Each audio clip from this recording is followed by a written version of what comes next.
ভারতের রাজনীতিতে এক শোকাবহ নক্ষত্র পতন।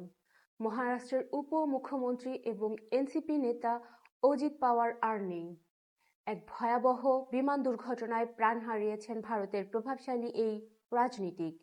কিভাবে ঘটল এই দুর্ঘটনা? যান্ত্রিক ত্রুটি নাকি অন্য কিছু? বিস্তারিত থাকছে আজকের বিশেষ প্রতিবেদনে। আজ সকালে ভারতের মহারাষ্ট্রে এক হৃদয় বিদারক দুর্ঘটনা ঘটে। পুনে জেলার বারামতি বিমানবন্দরের কাছে অবতরণের সময় লিয়ারজেট 45 মডেলের একটি ছোট বিমান বিধ্বস্ত হয়। প্রত্যক্ষদর্শীদের মতে, অবতরণের কয়েক মিনিট আগে বিমানটি আগুন ধরে যায় এবং মুহূর্তেই তা মাটিতে আছড়ে পড়ে। এই দুর্ঘটনায় বিমানে থাকা 5 জনের কেউই রক্ষা পাননি। অজিত পাওয়ার উপমুখ্যমন্ত্রী নিহত হয়েছেন মহারাষ্ট্রের। অন্যান্যদের মধ্যে 2 জন পাইলট এবং 2 জন ব্যক্তিগত নিরাপত্তা কর্মী। বিমানটি ছিল ব্যক্তিগত চার্টার্ড বিমান। বারামতি বিমানবন্দরের রানওয়েতে মাত্র 3 কিলোমিটার দূরে এই দুর্ঘটনাটি ঘটে।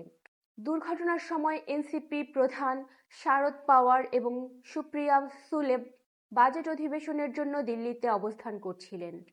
খবর পাওয়া মাত্রই তারা বিশেষ বিমানে পুনের উদ্দেশ্যে রওনা হয়েছেন। ভারতের প্রধানমন্ত্রী নরেন্দ্র মোদী এবং বিরোধী দলীয় নেতারা এই ঘটনায় গভীর শোক প্রকাশ করেছেন। মহারাষ্ট্র রাজনীতিতে অজিত পাওয়ার ছিলেন এক অপরাজেয় শক্তি, যার প্রয়াণ রাজ্যের রাজনীতিতে এক বিশাল শূন্যতা তৈরি করল। ভারতের directorate general of civil aviation বা ডিজিসিএ ইতোমধ্যে উচ্চ পর্যায়ের তদন্তের নির্দেশ দিয়েছে। প্রাথমিকভাবে ধারণা করা হচ্ছে, খারাপ আবহাওয়া অথবা যান্ত্রিক গোলযোগের কারণে এই দুর্ঘটনা ঘটতে পারে।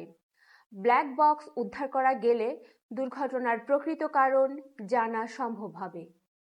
অজিত পাওয়ার মৃত্যু কেবল মহারাষ্ট্র নয়, সমগ্র ভারতের রাজনীতির জন্য এক অপূরণীয় ক্ষতি। তার এই আকস্মিক বিদায় অনেক অমীমাংসিত প্রশ্ন রেখে গেল। এই ঘটনার পরবর্তী আপডেট পেতে আমাদের চ্যানেলের সাথেই থাকুন। ভিডিওটি শেয়ার করে অন্যদের জানার সুযোগ করে দিন। ধন্যবাদ।